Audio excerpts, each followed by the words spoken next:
Teoria Geral de Estado em George Schelling, 1851 a 1911. Grande teórico e elaborador da teoria do Estado, George Schelling, jurista, estudioso alemão e filósofo especialista em direito, tido como fundador da epistemologia da teoria geral do Estado. Antes da elaboração da sua teoria, entendia-se apenas uma visão do direito como leitura da filosofia do Estado formulado por Engels ou por Marx. A grande contribuição aconteceu em razão por construir as bases disciplinares da ciência do direito na elaboração de uma teoria de Estado, dando continuidade aos elementos de formação contínua do próprio mecanismo e estrutura como instituição política. A natureza do valor, o que se especifica na teoria geral do Estado, os fundamentos necessários, a composição do poder político enquanto regra e constitucionalidade, o que deve ser compreendido como fenômeno complexo, considerando diversos aspectos a serem refletidos: povo, território e soberania. Não se entende o Estado na sua evolução histórica sem a relevância dos aspectos citados.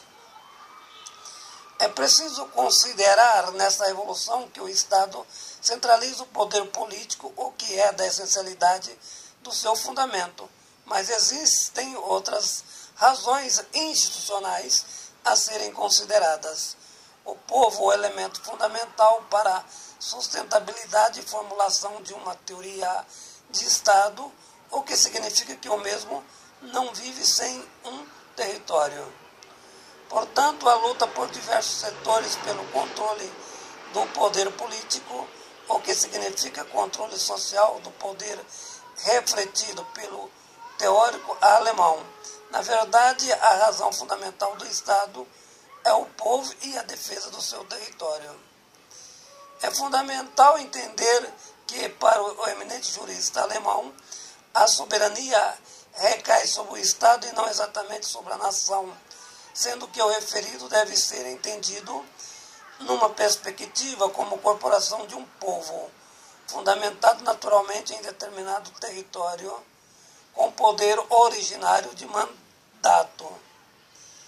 O direito alemão reflete Gênite é considerável porque se resultou de uma junção necessária entre a articulação da cultura com o próprio direito.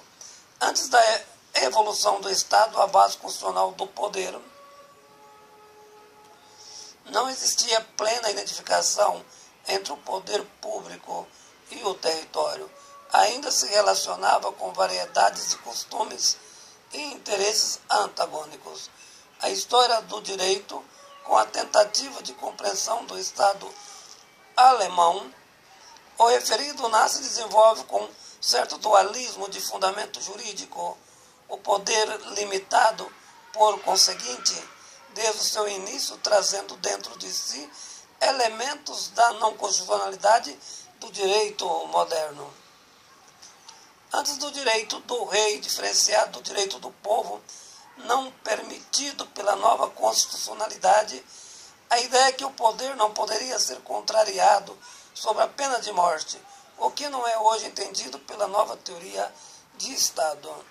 A formulação política de governo de caráter libertário, a mudança de conceito ainda suficientemente democrático, pode ser citada juridicamente o primeiro documento constitucional moderno, uma evidente mudança de natureza de classe política na constitucionalidade do Estado, o que parecia semelhante ao modelo de Carta Magna.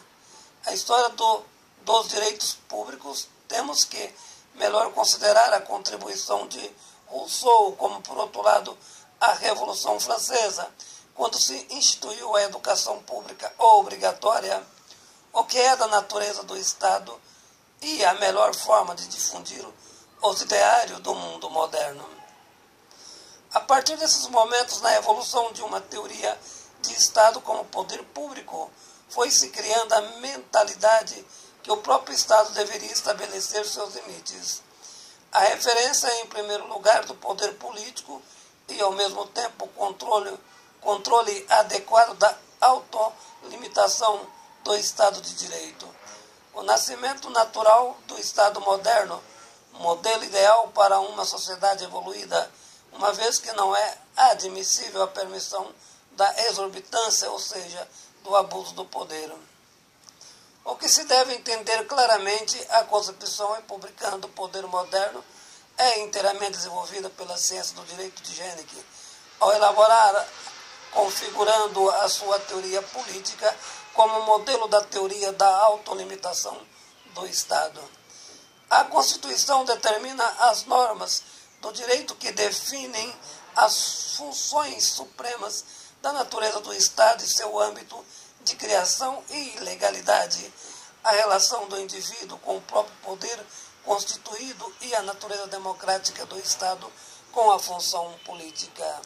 A história política do Estado e sua relação com a sociedade, os conceitos de liberdade com ideologias liberais e os princípios da democracia, contrariando outros preceitos antagônicos de natureza coletiva. O que se pode entender a terminologia etimológica como fundamento do Estado moderno. Não é possível a liberdade sem a predisposição estatal de suas garantias. Não existe necessidade de insistir na defesa de caráter público da liberdade pelo motivo da referida não ser o aspecto privado, o que significa que não existe liberdade fora a ordem do Estado e o fundamento moderno do Estado de Direito. De qualquer modo, é importante considerar que a influência de Jeneke sustenta-se em outro eminente jurista alemão de importância internacional. Trata-se de Hans Kelsen, o que denomina o positivismo de Kelsen a superviência da razão de Estado aplicada às leis e aos fatos em defesa do direito e da liberdade, influência mundial na redefinição do Estado moderno. O direito mundial, com efeito, seria, portanto, o fundamento objetivo e o reconhecimento jurídico como suporte para o modelo de Estado como corpo jurídico em defesa da sociedade, sendo o mesmo a razão de ser da sociedade e não contrariamente, como era entendido na velha acepção. Pelo significado da história, entendemos que a origem seria um princípio aliado à necessidade da separação dos poderes na defesa eminente da liberdade do cidadão, limitando a natureza do mais forte e eliminando a lógica ofensiva da repressão sem a designação de função. O que é importante a tal reflexão é evitar a inversão ideológica com o princípio atuador a favor dele mesmo, negando naturalmente os interesses da sociedade, o que significa a constituição de um Estado de exceção e não de direito. Acontecendo tal propósito, a administração pública passa a ter então caráter fascista, ou seja, desenvolvendo uma administração de classe, atendendo tão somente aos interesses da facção da burguesia que apoderou-se do Estado, negando naturalmente a finalidade da sua evolução contemporânea.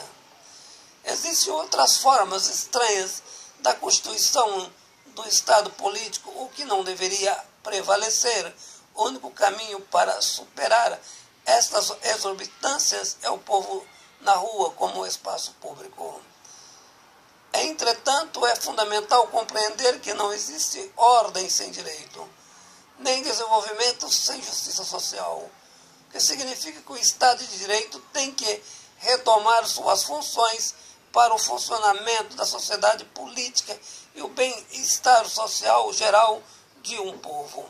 Artigo escrito pelo professor Edgar Dias de Vasconcelos.